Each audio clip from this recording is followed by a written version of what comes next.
I think there's a lot of misconception. I want to talk to you about, like, let's talk about, let's clear the air quickly. What's happening with Paddy? He's probably not as bad as you think. When I see all this narrative that he's put 20 kilos on, it's like, he hasn't put 20 kilos on. You know, absolutely hasn't put 20 kilos on. Anybody listening that doesn't understand, what he weighs in at is not his walk around weight, you know. So that's number one, I think. He walks around lean. I mean, people I've seen recently when he's been with me have commented, wow, how's he lost all that weight? The best one in the world, he's only lost about 4 kilos, to be fair. So how's he lost all that weight? Jordan, I've had 20,000 messages of people asking me, can you help me lose weight on the back of Paddy Pimblett? You know, it's ridiculous. But the bottom line I would say is his practice great outside the camp? No, but has he put all that weight on? No, he hasn't. Actually, Paddy, it looks worse because there's a lot of people made these memes with his big fat face. He does take the food into his face for some reason. It doesn't go around his belly, it goes into his face. But you've got to realize that it's not ideal, but at the same time, it's not as bad as people think. You know, you look at him now, he's in good shape and he's walking around great to about 82 kilo. That man looks lean and healthy, you know. And for those who don't understand, that's an acceptable place to be for the division he fights within. He's very astute and understanding the commercial aspect of what he offers and what his brand offers. He knows that he needs to make a living. It can be a short game. Paddy's a lot more clever than people think. And some of these things all around him eating and where he's eating is actually generating a lot of income for him. And kudos to the man for that, you know, because, you know, if I had to choose between eating at a really good place or getting punched in the face, I know which one I'm doing. It will be detrimental, I think, to longer term performance, but we've had that conversation. I don't mind saying that. Paddy and I have had that conversation. You know, I would like him to walk around lighter, and I would like him not to eat and gorge on 10 to 11,000 calories a day sometimes, you know. But that's the man it is, and I guess that makes him more interesting. That gets him into social media, and that's a big part of his income and his, you know, his reputation. He's a good man.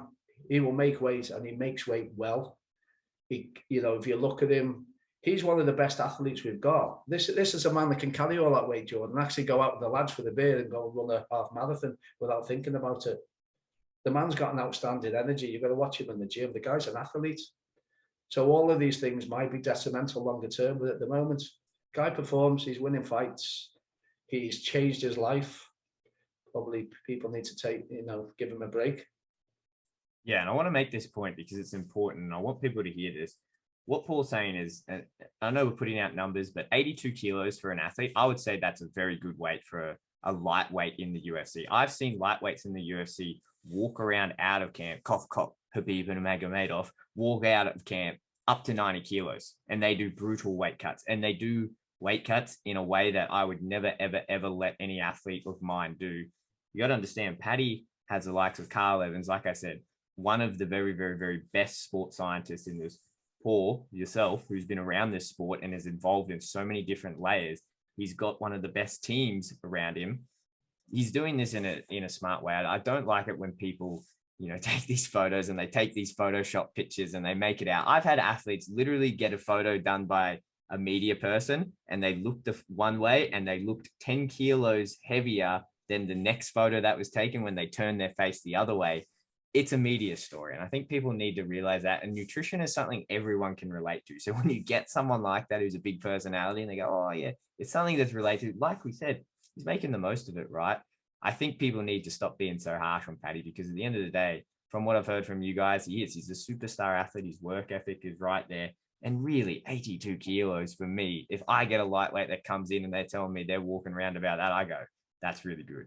That makes my life a lot easier. Yeah, look, and I think with all of his contracts out in America at the moment, it's not a great place to be when you're, you know, out of camp and you've got to look after yourself when you're getting taken around all the best restaurants in America, especially with his, you know, he's with Barstool now and he has a lot of things to do over in America. So that's normally the time you'll see him eating, you know, and putting on that bit of weight. But by the time he comes back, you've only got to see him now. You know, he's in a good place. He'll make the weight. But no, it's not ideal, but he'll make the weight, you know, and I don't want him eating the amount he eats, but he'll make the weight. He'll make the weight, he'll perform. I've seen Paddy, and Carl has got the information, we don't mind talking about it, but from a study, we've seen Paddy do things that athletes shouldn't at featherweight, not lightweight. He did that before I reached out and said, you've got to come and work with me. Yeah. Because I can't watch you doing this anymore. He went 5 rounds in 2 world title fights. And I have no idea, Jordan, how he ever did that, because the numbers we got from the research that Carl did, which is before he started rehydrating, after weigh-ins, the guy was seriously ill. Like, he had some bad health issues.